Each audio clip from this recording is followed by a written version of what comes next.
Today, we'll talk about what happens in our bodies when we quit smoking. If you've ever wondered what benefits come with quitting smoking, this video is for you. The first effects of quitting smoking can be felt as soon as an hour after your last cigarette. Your heart rate begins to return to normal, blood pressure decreases, and circulation in your limbs improves. These are quick but significant changes. At this stage, a regular smoker may feel a sense of relaxation and relief due to the absence of nicotine. After 8 hours, the level of carbon monoxide in the blood drops to normal, allowing cells to better absorb oxygen.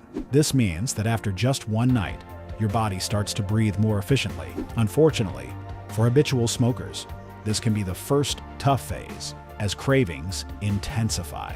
You may experience stress and irritability, and your body may strongly demand another dose of nicotine.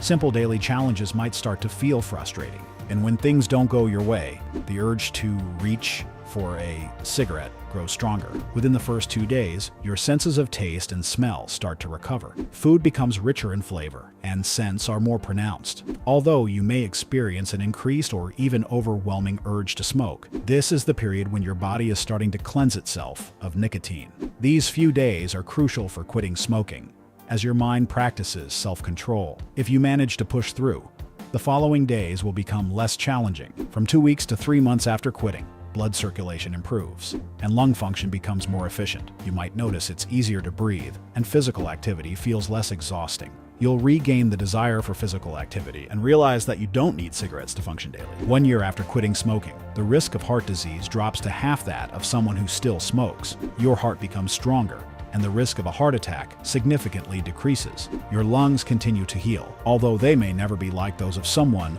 who never smoked. The improvement is substantial. The risk of other respiratory and circulatory diseases also decreases, and fertility and sex drive improve. After 5 to 10 years, the risk of stroke drops to the level of someone who never smoked. Additionally, the risk of developing cancer of the mouth, throat, esophagus, and bladder also decreases by half. It's a long road to recovery, but it's undoubtedly worth it. After 15 years, the risk of heart disease falls to that of a person who never smoked. It's as if your body has erased the impact of years of smoking. Quitting smoking is challenging, but the benefits are worth it. Your quality of life, health, and overall well-being improves significantly. If you're thinking about quitting, remember, it's never too late to start taking care of yourself. Let me know in the comments what you think about quitting smoking and share your experiences. If you enjoyed this video, give it a thumbs up and subscribe to the channel so you don't miss out on more interesting topics. See you next time.